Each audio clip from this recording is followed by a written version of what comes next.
Welcome दोस्तों। आज स्वागत है फिर आपका इस प्रोग्राम में नो योर राइट्स में। तो मेरा नाम संजीव जिंदल आपके सामने हाजिर हूँ जस हिंदी पे आपका प्रोग्राम लेके। तो पिछले कुछ प्रोग्रामों में हमने डिस्कस किया था आपके साथ, काफ़ी कुछ डिस्कस करते चले आ रहे हैं। Political awareness, voting empowerment, immigration rights, debt management, how to build your financial fortune and all that stuff. ये सब कुछ हम आपके लिए लेके आ रहे हैं। तो आप हमारा प्रोग्राम देखिए on just Hindi. This program is live for you and in this program we try to make sure that we deliver something for you so you can make your life better, you can make your kids life better.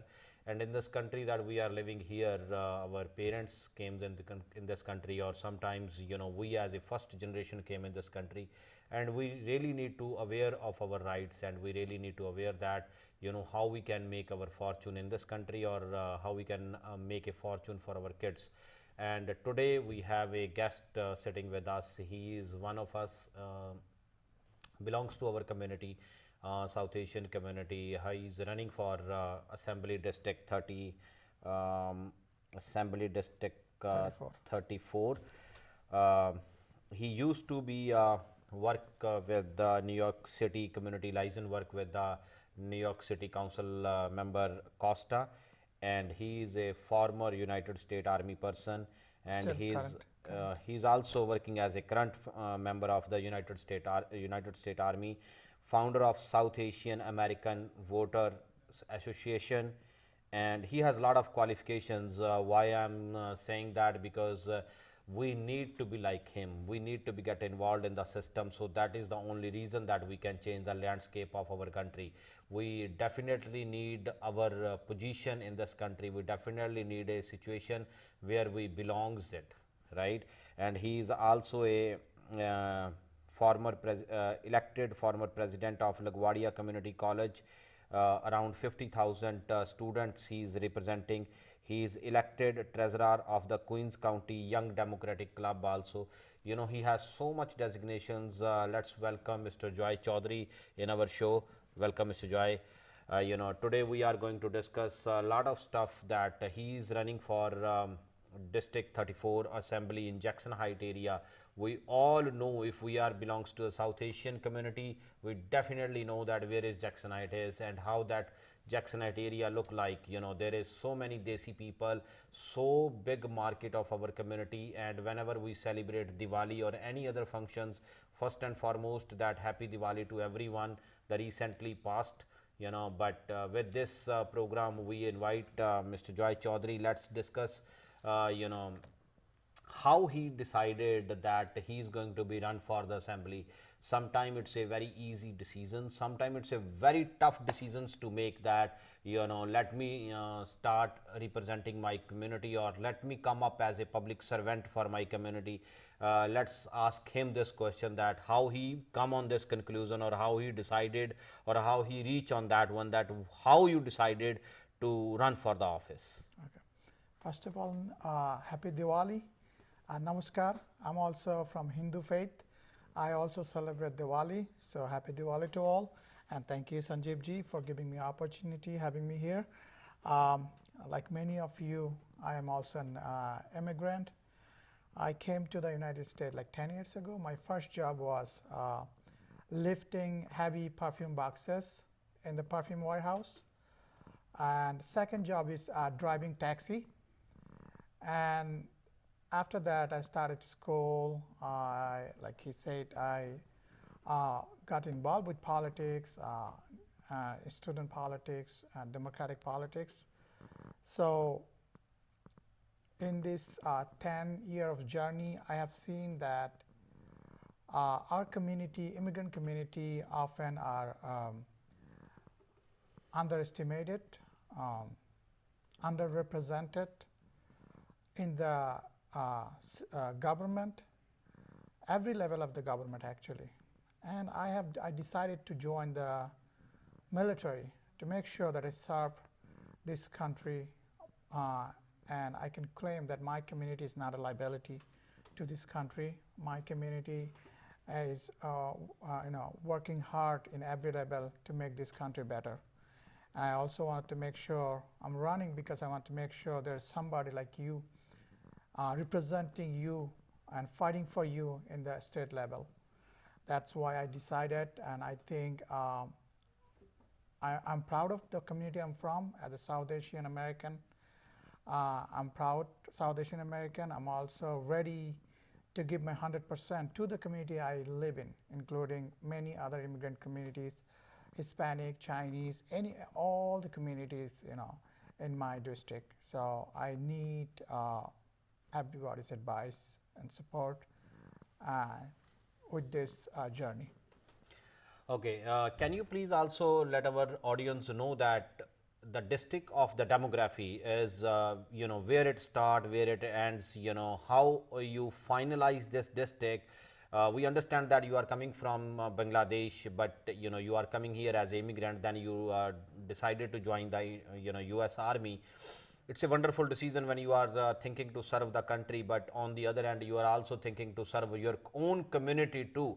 And can you also guide us that what is this district is all about and where it start, what type of cities, and how your district demography look like, how many Hispanics, Latinos, South Asians, how's the voting ratios and all the population size of this district?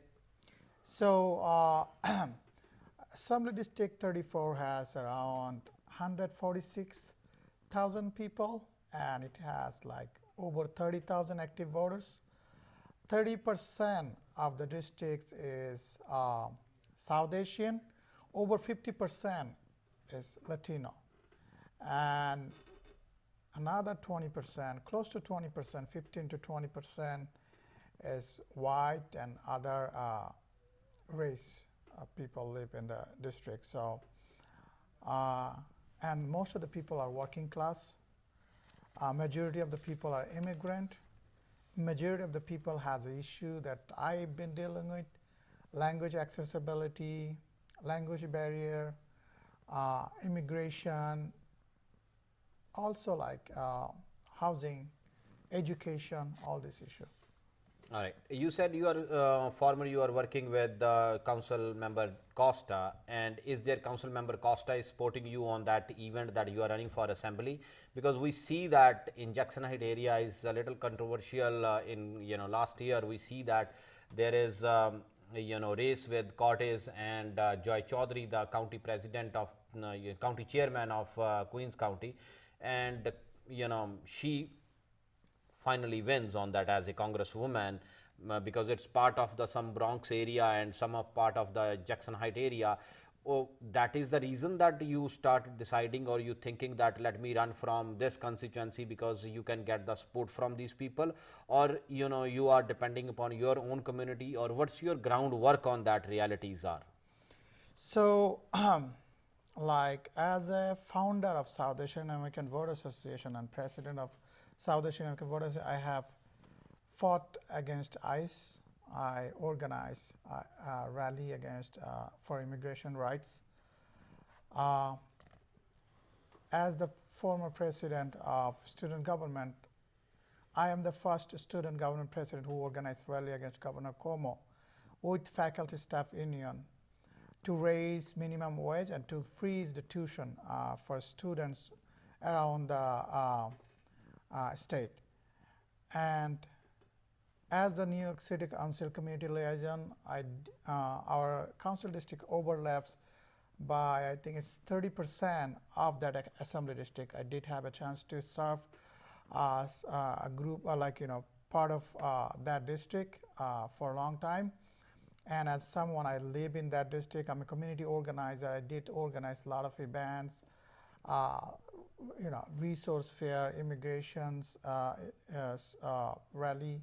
So I have been very active in that district, not only in South Asian community, let's say Chinese community, Hispanic community, any immigrant communities. I have been working throughout the Queens and especially in my district for a while, and I've been fighting for working class people, immigrants for my entire life. So. And as we say that you are a founder of South Asian American Voter Associations, And there is this is the first time ever in New York State that they open it up the early voting stations, that you can go early before the election day.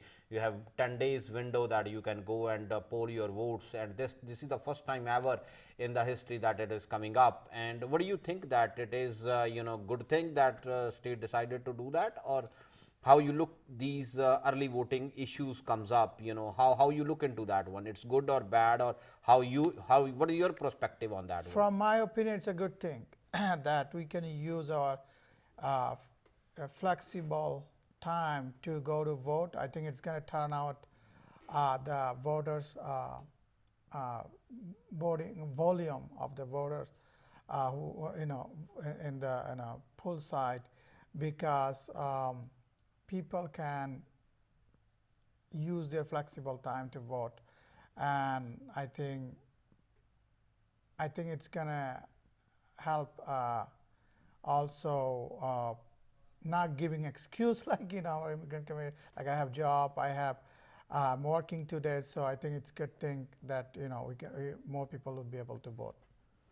It means you believe on that it's a sleeping giant, that we need to work on the sleeping giants. Yes. Because we come on that land that it is a 70 to 80 or 9, sometime the voting ratio comes up as a 90% of the population, that if there is a 100,000 population, around 70, 80 or 90,000 voting ratios are there. And you think that this early voting status is going to be blast that sleeping giant, that they are going to come out and vote, and it's the voting percentage are going to be increased on the South Asians as well too? I think the voting percentage will increase in every community, but I don't think it's gonna go to 90% or 80% like that, because it doesn't. In the history, if you study the history, it doesn't grow like that faster. It grows little bit, and it's like 10% maybe this year, 10% next year. That's how it grows. It doesn't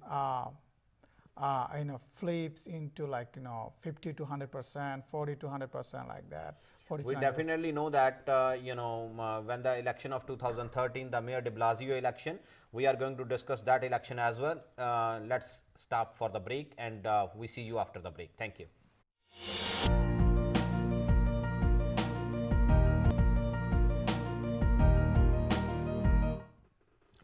दोस्तों, स्वागत है आपका break के बाद। तो बात हो रही थी, चर्चा इस विषय पर हो रही थी कि वोटिंग रेशियोज, वोटिंग परसेंटेज पे बात हो रही थी, जो कि हम पिछले प्रोग्राम्स में भी आपके साथ डिस्कस कर चुके हैं। तो अभी जो बात हम चर्चा कर रहे थे वोटिंग परसेंटेज की, 2013 में mayor de Blasio's elections time, before the Mayor de Blasio election in 2013, the voting percentage is 8%. And after that election happens, the voting percentage comes up as 13%. It means our community's voting percentage went up 160% on that one. And then the recent elections, we figure that out, that voting percentage is more than 18%, another 60-50% up. So this time, as you are representing the voting American associations, what do you think, that what you can make the difference on that one, that how the voting percentage, what do you think on your perspective, the voting percentage is going to be up? I think the community as a community is learning. South Asian community is also growing, and also organization like South Asian American Voters Association. There are a lot of organizations who are doing a good job in terms of registering people to vote, creating awareness in the community, and pushing them to vote. So also one other thing is we have now candidate from our community running. Like before, it was like, oh, we don't have our representation, we have no voice. People just use our community. They just take money, vote, and they just show up right before the election. So now it's changing, that we are coming up, we're running, and I think it's. Let me ask you one more question, Sure. right? And if there is so many temples already there, and there is another temple put it by us, right? What that temple is going to make the difference? If you want to serve the community, we already serving the community. Like now you decided to run as assemblyman. What you are going to make the difference, rather than Mr. Michael as a assemblyman, he did not do that job properly, that you are coming up on the market, and now you said I am going to fix that stuff. Where you are going to create the difference on that? I think one of the reason I'm running because there's no one in the state assembly who has same story like me, who can bring message from immigrant community who is personally an immigrant. My family, I am the only person from my family who lives in the United States, who serves in the army, who's about to finish his bachelor degree. I don't think anybody in the Albany has this story. I don't think anybody in the Albany has this experience. It means you are saying that you know the culture of the community that you are bringing over from that community. That is exactly what you are saying. But on the other end, if we look at that, that still Diwali holiday is pending. Still the Guru Nanak birthday is pending. Even though Guru Nanak 550th birthday is coming up and Diwali celebration is just we pass on, and you know that thing that you are going to fix it, and why they are not doing it. One of the reasons we don't have voice strong. We have voice, like we have assembly member sponsoring that bill and the state level, but I think we don't. Our voice is strong. We don't have strong enough voice in the Albany. And second thing is our community are not too much focusing on. We are talking about it in one level, but we're not talking about it in the grassroots level. Like, not everybody is talking about it. What do you think that what should be the process of doing it? Someone has to sponsor the legislation, and there should be enough vote to pass the legislation. There should be out of, I think it's 160 state assembly, the majority should be voting on it. Then it's going to pass. Okay. So I think advocacy organization like South Asian American Voters Association should go to assembly members and talk to them. Hey, our community deserve better. Our community deserve. I do remember last Diwali, Mr. Richard David asked the question to our honorable mayor, and he said, you know, you guys are not in that enough numbers that we are going to give you the Diwali holidays. You know, I do understand on the other aspect of it. If I am going to ask you that our kids are going to the school on the day of the festival, but you know they supposed to take off and celebrate the Diwali at home. Why not he's understanding it as a New York City mayor? And even though if you see that today they are celebrating the Diwali at the City Hall, and yesterday Mr. Scott Stinger, the comptroller of New York City, is celebrated the Diwali, you know, by on his organization. You know, what do you think that why they are celebrating the Diwali and bringing our all the people there, and why they are not understand that what is that Diwali holiday is going to be, or Guru Nanak's birthday is going to be worthwhile? I think one of the things our community gets convinced when we just celebrate something, and I'm not going to target anybody, any elected official. It hurts me too as a South Asian American, as someone who celebrates Diwali, right? But I think I am going to agree with you that our community was underrepresented in that, but I'm not going to agree with mayor. But it means everyone is using as a community as the ATM check, and but they don't want to give you whatever you deserve for. That did not give us fair share. I'm going to say that mayor did not give our community the fair share that we deserve. Our community, I think our South Asian community and people like us who celebrates Diwali, asked him, requested multiple times. I don't know why. I don't know why it was, and he mentioned multiple times that there's not enough room to create another holiday in the city from the city level. So that's what he thought. He said multiple times. But I don't think as someone who celebrates, I don't think I will not. I don't think I was respected enough as a Hindu, someone from Hindu faith, to celebrate, recognize enough to celebrate this holiday like everybody else. It's great that other faiths celebrate, eat, other holidays, but why not us? Why not us? Why can't this community celebrate, have a holiday, in around the city. Do you think, do you saying that, why they give them the Eid holiday, why not they are giving the Diwali, or No, I'm saying it's great to have other religions celebrating, but I also want to, I as someone who celebrates, also want to see that we also have opportunity to celebrate. So one of the things I did in the city council, I advocated one of the legislation called prayer equity, which includes suspending parking meter during the house of worship while they celebrates. So when the legislation passed in the city hall, our temple, our mosque, our synagogue can, I think they have already, Sunday they have already free parking, can go to the priest and, hey, we need free parking around this few blocks, we need free parking, we need you to suspend parking meter.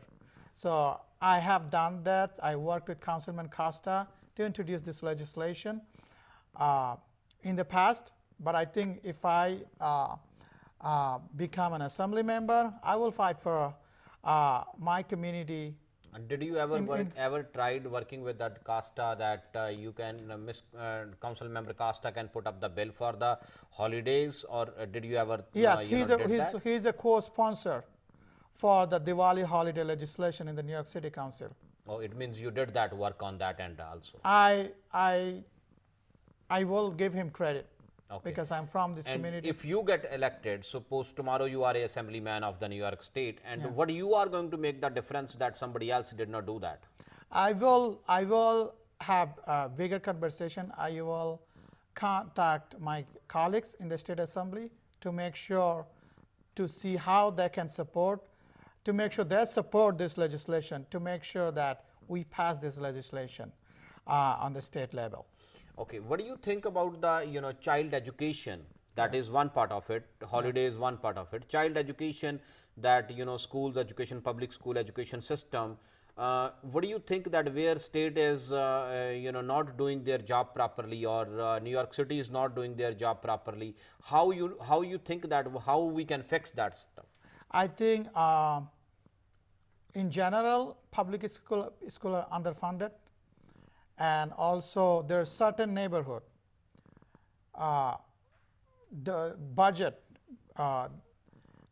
is not allocated, budgets is not allocated equally to all neighborhoods. A certain neighborhood, school gets poor funding, and certain other neighborhood, the school gets higher funding. Like? I do not want to finger at anything, but I think let's say the African American communities, minority communities get more likely to get less funding in the public school system. So I think I will as a former student advocate, I am gonna fight for students' education for all my life, and I am gonna enforce all the legislation that supports public school systems, education, and I'm gonna fight or either introduce, or vote or co-sponsor the current existing legislation that have not passed in the assembly. I'm going to support and fight for those bills, and if I have to introduce another legislation, I will do that. In New York City, we see that there is a councilman is the one that who is getting the funding and distributing the fundings according to their school districts, the different type of environment where their funding are going to be. How the public is going to be participating on that level, that going to the councilman, or what is the right way of doing it for our public, that if you are going to demonstrate that how the public can get aware and how they can get participation, that how the budget has to be allocated in which way? Okay, so when I was in the city council, I actually invited people from your community, Suhak Mehta. I invited people, Flora Parekh. I invited people from our South Asian community and I trained them. We had presentation in my office to make sure our community understand that city grant, it's our tax money, and we need to access equally to our community, South Asian communities. And not only that, we organized a resource fair where we had translation on Hindi, Bengali, Nepali, Chinese, Hispanic, and we had people from the city, New York City Finance Department, coming and explaining how you can apply for city funding. And if anybody needs help, I'm here to give some advice. Anybody from our Indian community or South Asian community need help, I still have the knowledge of applying for city grants. I can still help. I can still navigate them to the representative and citywide representative to access the city funding. Thank you, Mr. Joy Chaudhary. Today we learn about a lot of stuff, and now and onwards we are going to bring every time there is something new for you, so you are able to learn that how our system, our communities and our rights are going to be grow, so we can get empower you. Thank you so very much. Thank you. Thank you.